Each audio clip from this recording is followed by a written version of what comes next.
All right, everybody, I want to welcome you back to our show. And I've got a very, very special guest because he actually interviewed me on his podcast when I was just starting out around 2018. And I thought I would basically reach back out to him and just say, hey, thanks for helping the little guys get to where they are now. And super, super excited today about our conversation with Dr. Mark Costas of the Dental Success Institute. So Dr. Mark, thanks for joining us today. Jeff, I'm so excited to see you again, and congratulations. A lot has changed since the last time we chatted in 2018. Can you believe it's been 5 years? It's crazy. I cannot, and I was telling you, kind of before we started recording how I'm in some dental private Facebook groups with for entrepreneurs and real estate, and your name keeps popping up a lot about how much you've helped people, help dentists, physicians, just kind of looking out that there's more to things to do than just your practice. There's entrepreneurship. And one other thing that I just saw the other day, I don't know if you posted it on your Instagram or Facebook or something. It was about, and I didn't hardly recognize you because you were just, you had like a tank top or something on. You were talking about a new workout or something that you're doing. I was like, man, this dude has gotten jacked since I've seen him in 2018. So man, you're looking great. Oh, well, thank you. Thank you. That is my therapy. I call it the Church of Iron. And like every morning, that's where I work out all of all the anxiety that we all have as doctors. So thank you for Yeah. noticing. I appreciate that very much. Yeah. So what I want to do is, for those that don't really know much about you or where you started, 'cause I think that's really important, especially where you started and all the mistakes and some of the failures that you had along the way to get you to where you are. So maybe talk us through a little bit about that, maybe kind of what got you into dentistry in that first year of practice. Dentistry was not on my radar until probably my junior year. It was actually my junior year in high school. I was playing in my first varsity baseball game, playing left field, badly misjudged a fly ball my direction. It actually was a pretty deep home run over the fence, and I ran face first into the fence and broke my jaw, lost several of my maxillary front teeth, 6 to 11, and that sent me, on a year. Actually, it was 18 months of, this journey to restore my smile, in and out of dental specialty offices, general dental offices, plastic surgery offices. And during that year, I became very, very interested in dentistry. I was inspired by what the professionals were able to do, and so that kind of changed the trajectory of my whole life. I got very, very interested in dentistry and then decided that that's what I wanted to do for a living. I played 1 year of college football, then injured my back, and then pivoted to really focusing on getting my academics in order. But still, it took me 3 years and 21 tries to get into dental school because I have a bit of a learning disability, attention problems. 21 tries? Did you say 21 21 tries, tries? 2-1, 21 tries.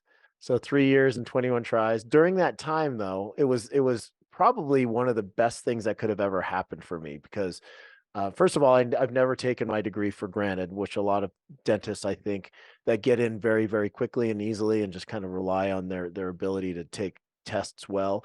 I think they have a Hmm. tendency to take our profession for granted. But for me, it was so many years and so many attempts, that it was very special when I finally got in. But during that time, I bought my first business, which was a catering truck, and I got accepted to the executive MBA program, so I learned a lot about business during that 3 year period of time. And then I got out, worked as an associate for a year, and then, I was very, very intent on building a true business, not just a single dental practice. So over the next 20 years, I built 16 practices in California and Arizona. Awesome. So you and I kind of share the same story because when I was in second grade, I think I was 7 years old. You know what your parents always tell you about fire when you're growing up, don't play with matches, right? Yeah. Well, a friend of mine and we were 7 years old and in the summer, out of school, we made like a little fire in our neighborhood. And there was this big red metal can sitting next to it. We really didn't know what it was. He picked it up, poured it on the fire. You know what happens, it flames up. When it flamed up, it just completely singed my legs. I had second degree burns. I remember pedaling home on the bike, crying, my legs just blistering and Oh, just skin grafts, and had to go through all kinds of stuff. Plastic surgeon was great, and kind of like you, that's what inspired me to start looking at the healthcare profession. mm. So I think really what we do for a living, you just, wouldn't you agree? You never know how it's going to impact somebody that either you are interacting with outside or inside your office. No, absolutely. Absolutely. It's interesting. That's a terrible story, but it turned out great for you. Interestingly enough, my kid's first babysitter, or one of their first babysitters slash nanny, was a very smart gal. And she kind of saw our lifestyle, and she was constantly in the dental practices, dropping off the kids and picking them up from the practices. She got inspired and ended up going to dental school, and she graduated from USC, worked for me for a year as one of my associates, and she's going back now for ortho. So you just never know, like, the people that you touch and the people that you inspire. And it could be a patient, it could be somebody that's just kind of attached to you, adjacent to you in some way or another. But it's interesting, like what leads people to make that career choice. So, tell us a little bit about that first maybe year or two that you practiced. I know you had some issues. You were working all the time. I remember you telling a story. You didn't really have that work, life, family, health balance. So, and I think, as you know, that's so important when especially when you get out. You're just focused on, I got to get out of student loan debt, and I got to make money. Mhm. And a lot of times we get so ingrained on that, we look up 10 years later, we're miserable, we're burned out, we're unhealthy. All we know how to do is work. So tell us a little bit about that for you, and then what you did to change that. My first year out, I decided that I was kind of behind the rest of my classmates. So rather than go to a GPR or an AEGD, I decided to accept an associate position from somebody that had graduated several years before me in dental school. He was a D4 and I was a D1. We became really good friends because we are kind of from the same area. And he told me, as a D1, he's like, "Hey, I'm going to get out there and I'm going to build multiple practices. If you want to come work for me when you're done, there will always be a position for you." And after I graduated, I took him up on his offer. He put me in one of his practices all by myself as a brand new graduate. And it was a Medicaid focused office. So I learned how to turn and burn, how to be very, very efficient. It was trial by fire. But at the same time, I wanted to view it as a residency, a clinical residency, as well as a financial residency. So I took the opportunity to kind of shadow that office manager. She was amazing. Her name was Tracy. She changed my life because she helped me understand how a it kind of flows through a dental practice. She taught me about insurance and claims and um, how to work with the practice management software, all of that stuff. So I became very, very aware of how a dental business ran in that 12-month period of time. So after that year, I decided that I wanted to go out on my own. And in a very short period of time, well, not too short, but in the first 5 years after that initial associateship position, I had accumulated 6 dental practices. What I did wrong, I did a lot of things right, but I also did a lot of things wrong. And what had gotten me to that point in my life was just working harder than other people. I was not a good test taker, so I had to figure out how I could study in a smarter way. And I just put in the hours, and that's what got me through undergrad. That's what got me through dental school. That's what got me through a good portion of my MBA as well. It's just studying more and working harder than everybody else. So I took kind of that style and that strategy, and I applied it to business ownership as well. So I just worked my butt off. Like, we're talking 80-hour plus weeks to build that first practice up, and then to kind of work on building up enough cash reserves to purchase the second practice, and then the third, and then the fourth. what was happening was that business was going very, very well, but I was not a good delegator. I didn't understand the whole concept of systemization and assembling a good executive team to delegate to. So I was really, really out of balance as far as the amount of time that I was spending at the office versus the amount of time and attention that I needed to be spending at home. That got way out of whack. My personal kind of health was suffering significantly because it was fast food and way too much drinking to kind of to ease the anxiety of spinning a lot of plates. So my relationships were suffering. My personal health was suffering. Stressed all the time. And but you know, I was very successful as a business owner. So at one point, I had hit this arbitrary financial goal that I had set when I was a teenager, and I had $1 million in the bank, and then I was netting $1 million as a practitioner slash business owner. And you know, that had always been kind of the goal that I was shooting for. And when I finally achieved it, I realized that I'd never been more unhappy and unhealthy in my life. So it was almost at the same time when I realized that I had hit this arbitrary financial goal that I decided to sell 4 of my 6 practices and focus on the 2 and just kind of recalibrate everything in my life. And it was over a 2-year period of time when I learned about systemization, learned about delegation, learned about kind of, I hate the term, but work-life balance and how to reset my priorities, define my non-negotiables. And it's been really, really a different life than the first, you know, 6 years of my career. For a new physician, dentist, practitioner getting out of school, what do you think the best way that knowing what you know now, what would you recommend to them would be the best way how to run that business or practice? Because they don't teach us any of that in school, right? That's so true, Jeff. Yeah, they don't. They don't. I think that, you know, whether it's us or somebody else, I think it's really, really important to educate yourself on how a dental business works, right? It's crazy to me, Jeff, how many people don't even, after a decade of practice ownership, for instance, don't even still understand the difference between profitability and production, how to read a financial report, the difference between a cash flow statement and a P&L and, you know, a balance sheet. It's very, very interesting to me how far people can get in our profession, sometimes their entire career without understanding the basics of business. So I think that first and foremost, you have to understand the value of systemization, the value of building a solid culture within your practice, how important it is to be a strong leader within your organization, understand the basics of how the dollar flows through your practice. I think those things are very, very important. But from a personal standpoint, we have this framework that we call the 4 futures that we talk about all the time in our group. It's mind, meaning, muscle, and money. So the mind quadrant is, you know, how well are we equipped at controlling our levels of stress?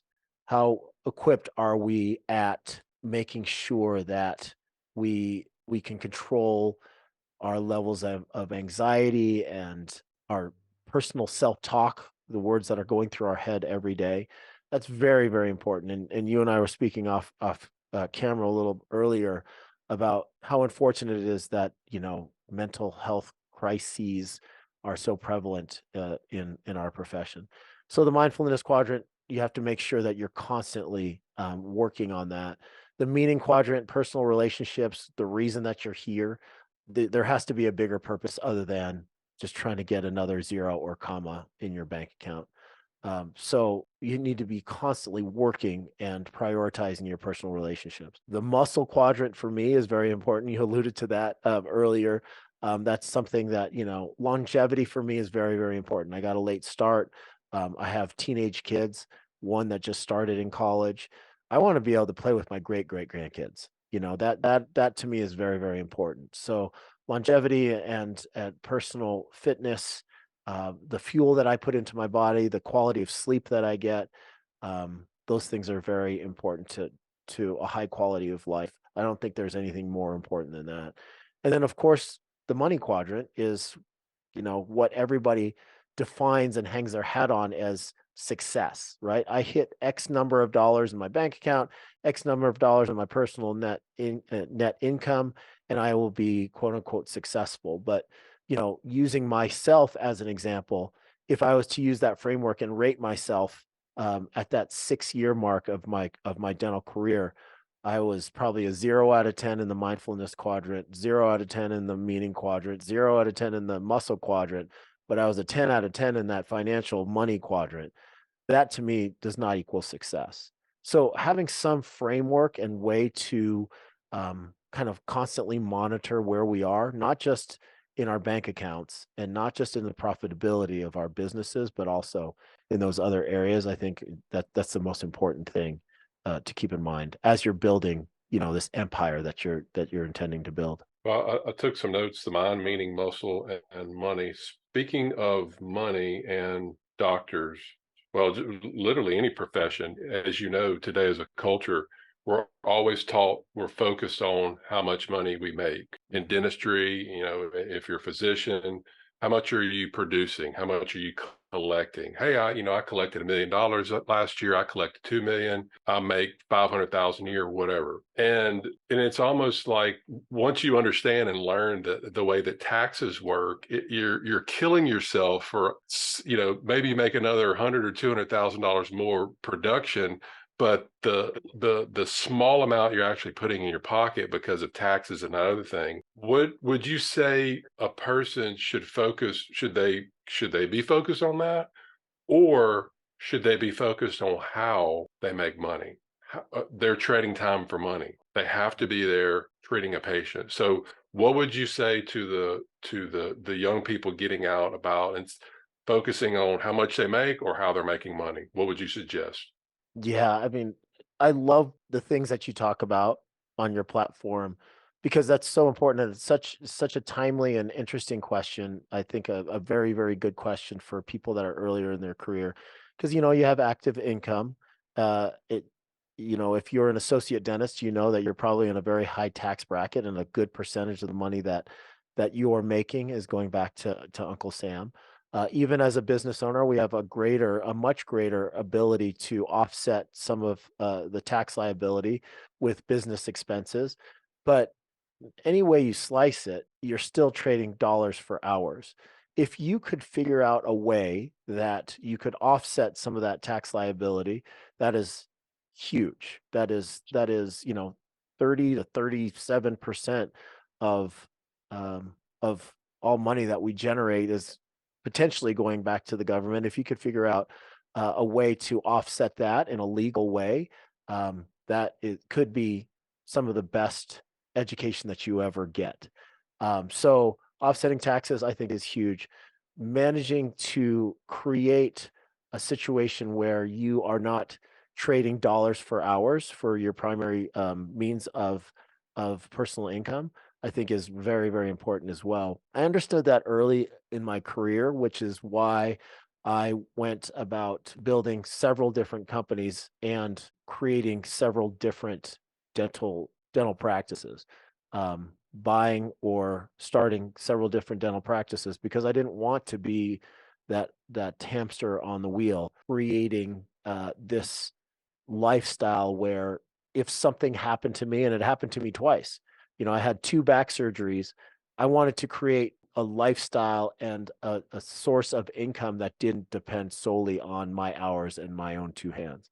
So that's what I went about doing. It took me a while to put it all together because there weren't people like you when I was building up my business structure. But yeah, I don't know if I answered your question, but I think those two things are very, very important. Not trading dollars for hours and or hours for dollars, and finding out some advanced techniques for decreasing your tax liability. Shifting gears a little bit, well, we'll still kind of stay on the bettering ourselves or educating ourselves, working on investing in ourselves, so to speak. Greatest players, Michael Jordan, Kobe, Tom Brady, those people like that. Even though they're top athletes, they all had their own personal coaches. I read a book about Michael Jordan. I'll have to find the name of it. Name slips me, but it was like his personal coach Oh, yeah. that just some of the stories that he would that talked about. It's like, because I grew up in high school and college watching Jordan, and you're like, you just see him twice a week on NBC or ESPN or whatever. But then you figure out why he was so good, and you look at just his work ethic and just, I mean, he was just insane.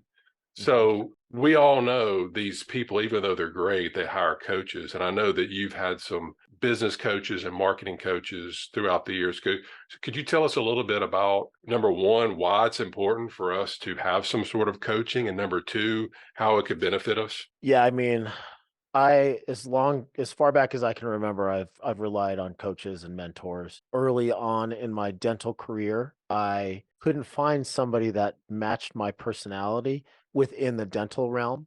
So Hmm. I went outside of dentistry and I latched onto a bunch of really well-known marketers, and I joined mastermind groups for entrepreneurs, not necessarily just for dental entrepreneurs, and that completely changed the trajectory of everything. I think that you're so right about even the top performers always need to have somebody that is guiding them and giving them that neutral kind of objective third party perspective of their performance. Not somebody that's constantly patting you on the head saying you're doing a great job, keep on going, and inspiring you and motivating you, but somebody that's going to have the real conversations with you and say, hey, listen, this is what I see objectively, and this is what I suggest as far as getting through this bottleneck or around or through this obstacle. I think it's so, so important. I think that it takes a certain person to be coachable, and I think that anybody can develop that knack of becoming coachable, leaving your ego at the door, uh, accepting constructive criticism, but it also comes down to selecting the right coach and surrounding yourself with the right people, because in pursuit of this constant improvement, which most alphas are looking for, being a better person today than you were yesterday. I think that that is a huge part of the ultra achiever kind of creed, is always constantly improving. But sometimes in our pursuit of that, we surround ourselves with the wrong people, and that could go badly very quickly. So I think that having a good picker and being able to look at somebody's background and being able to objectively look at the results of the people that they've worked with in the past, I think that's a very, very important aspect of getting that coaching that everybody should be seeking. Dentistry and medicine can be, as you know, very lonely profession. We're in dental school or medical school, and we're trying to do, and it's almost sometimes if we get like an old test or something, or we get some secret notes or whatever, a lot of times we keep it to ourselves, right? Because we're striving, we're gunning to be the best in the class, especially if you want to specialize. And it's almost like we go through that whole school and residency and all that, and then we get out, and it's almost like if you start to become successful, you don't want to tell other people because you're it's your competition, right? Mhm, mhm. So, and you had mentioned just a few minutes ago about mastermind groups. And, for me being in mastermind groups, it was like really eye-opening because it was like it was, a lot of them were dental specialists and dentists and physicians, and they were just like opening their book to, and I never experienced that before. They're like, look, this is what success has brought to me. This is what I've done. Here's everything I've done. I'm like, holy cow, you're telling me this? And, like, there's no competition. So tell me with your experience of being in mastermind groups, what that's done for you, and how that could help people. Oh, it's done everything for me. Yeah, I mean, if you think about the way that we come up through dentistry or medicine, law, any of the professions, any of the main professions, it's always about competition. It always has been. In undergrad, there was a certain number of people in most classes that were going to get A's, B's, and C's. And, we needed to do the best that we could in order to be at the top of the class, in order to get the grades that we needed to get into our program. And then we get into our program finally. For me, it took 3 years, but you finally get into your program, and you alluded to this, Jeff. If you want to specialize, you have to be the top one, two, or three in the class. Sometimes 1 through 5 in the class gets a residency, and everybody else is kind of left to do something else. So it's always been that highly competitive environment, and that does not lead to just an air of collaboration. And then you get out, and then you get into your smaller community, and what happens is your peers become not your dental school buddies, but your peers become the other practitioners in the neighborhood that you live in, or the community that you live in. And there's a finite number of patients. So you're not going to share, whether or not a particular marketing campaign worked well for you. You're not going to share your secrets for, the reason why you're getting so many referrals. And so you're right. It's very, very lonely. It's very isolating. You find a community like a mastermind group that um, doesn't have that scarcity mentality, and they actually improve by giving back to the group. Um, they share all of their best stuff, and in return, you share all of your best stuff with them. That is a completely different mindset than most of us have on the come up in our profession. You're getting around positive, like-minded people that truthfully want to see you succeed. That's a completely different experience than we've ever experienced as professionals. The faster you can find a group like that, the faster Mhm. you're going to develop and find your full potential. I honestly believe that. In our particular mastermind group that I have, we limit it in number, but you get a couple hundred people that are all sharing their best stuff. $3,000 to $4,000, 3 to 4,000 years of collective wisdom, and everybody's sharing, and everybody's supporting, and everybody's holding one another accountable. There's a lot of magic in that. More than I could never try to explain how valuable that is, but I will say that I've personally had the privilege of witnessing a lot of incredible transformations just because of that format. So you mentioned that you have a mastermind group. I know you have with your company. You've got coaches. You got some other stuff. So Mhm. tell us a little bit about what you have, what you offer, and who is this for? This information. Sure. We have a couple different groups. We have the Dental Success Network, which is a collaborative community of 1,300 dentists. There's a very low price point. It's $199 per month. But within the Dental Success Network, we have over 20 chat rooms on clinical matters, on taxation matters, on financial matters, on practice management. And we all get in there and we share. So if you can imagine 1,300 people that are just sharing their best stuff, we have a zero policy for or zero tolerance for snarkiness or negativity. So if you're there to be the typical Facebook troll, there's no room for you inside Dental Success Network. So people are protected against that negativity that you see in a lot of these free Facebook groups. So that's one leg of a three-legged stool inside DSN. So we have many very supportive chat rooms on every topic that you could possibly imagine.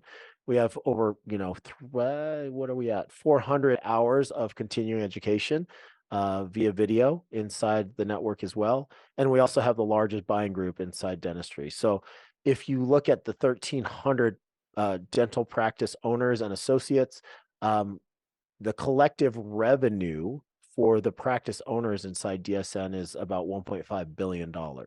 And there's 1,300 of us. So we could go to any vendor anywhere, and we have a lot of negotiating power. So we have been able to negotiate the best deals in dentistry. So that's the three-legged stool that is the Dental Success Network that I co-founded about 5 years ago.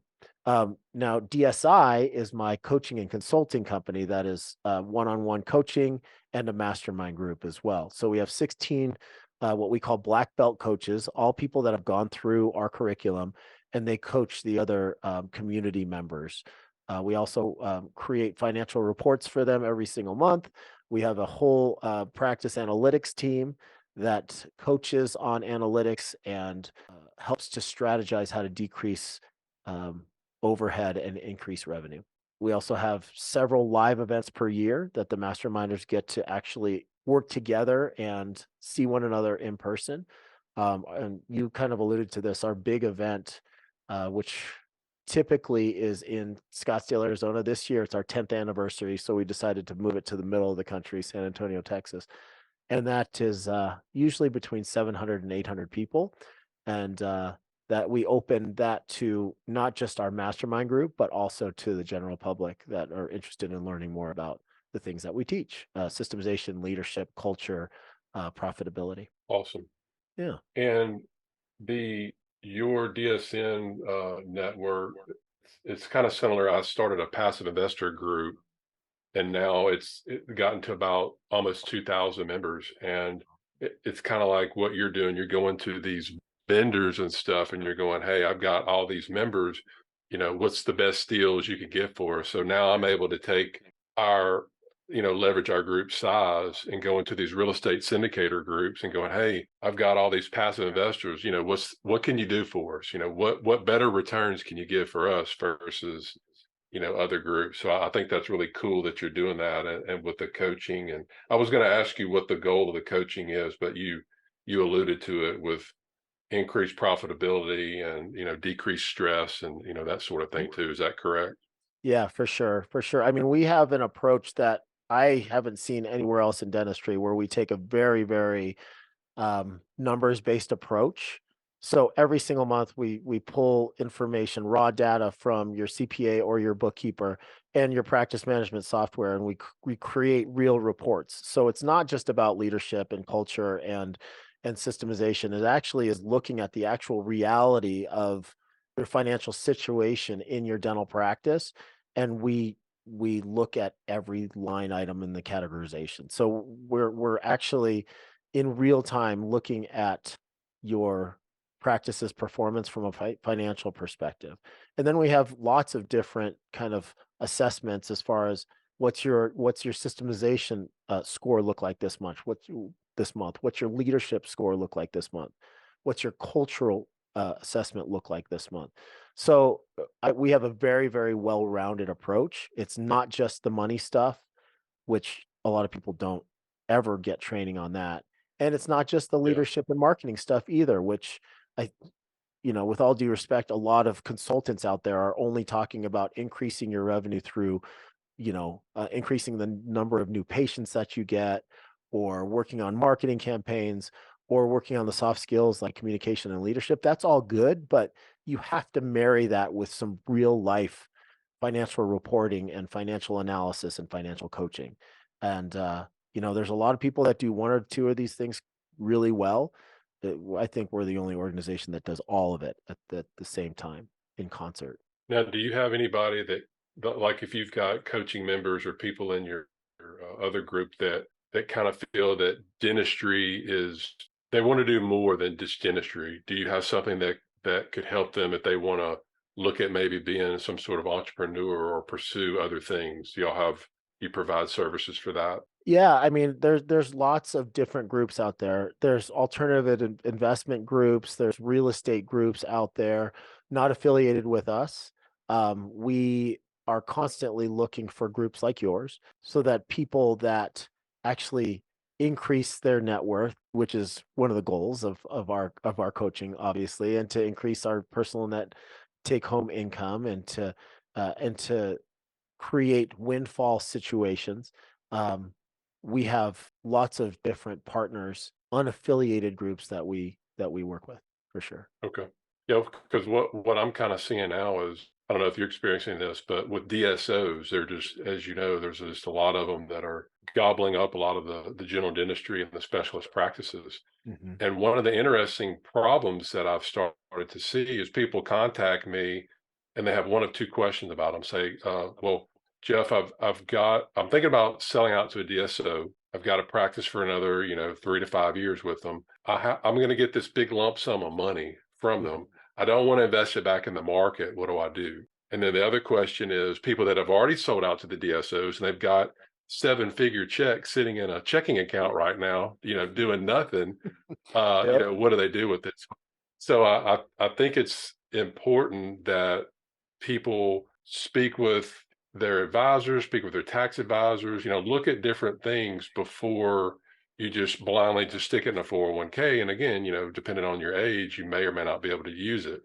So that's something else to to consider, because I think that the DSOs and these types of groups that are buying up practices is just going to increase. Would you agree? Yeah, I mean, most of the people that I talk to that have their finger on the pulse of the consolidation wave, we're about 30 to 35% consolidated right now as a profession, which means Mhm. that um, there's going to be increased consolidation. Some people say up to 70% consolidation within the next 5 to 7 years, which is going to more than Wow. double um, the current number of practices that are owned by private equity and DSOs, which is crazy. So that's going to change the landscape significantly. But all along that timeline, like you alluded to, Jeff, there's going to be people that are experiencing windfalls, and a lot of people that do experience these windfalls and get a decent valuation on their practice, and have a 7 to 8 figure windfall. Many of them don't have a tax mitigation strategy. Many of them don't have a plan to put that windfall to work, particularly if they're at the end of their career and they're trying to utilize this lump sum, this windfall of cash to allocate into some investment strategy to, to support them for the rest of their life without huge risk. So yes, I do see that as something that is very, very important. It's a good thing that there are people like you out there that are helping people with those strategies. So people, Mark, if people want to learn more about you, what you offer, where can they go? How do they contact you? Yeah, thanks for that. You can find me on all the socials, Dr. Mark Costas on Instagram, Dental Success Institute on Facebook. It's a group with, I think, about 10,000 dentists in there now. We have the Dentalpreneur podcast, which is my podcast, which is a 5 day a week podcast. We have over 1,700 episodes, so we've been doing this for a bit. And then you can go to truedentalsuccess.com, and you can schedule a time to speak with me personally or one of my coaches about what we have to offer in our organization. You can also go to dentalsuccessnetwork.com and find out more about our network. Awesome. And we'll make sure we put the links below this video. Dr. Mark, thanks again for your time. It was great catching up on you. I know it's been a while, so take care. And I'm sure we'll be reaching out again soon. It's great to see you, Jeff. Thank you so much. I appreciate your time today. We'll talk soon.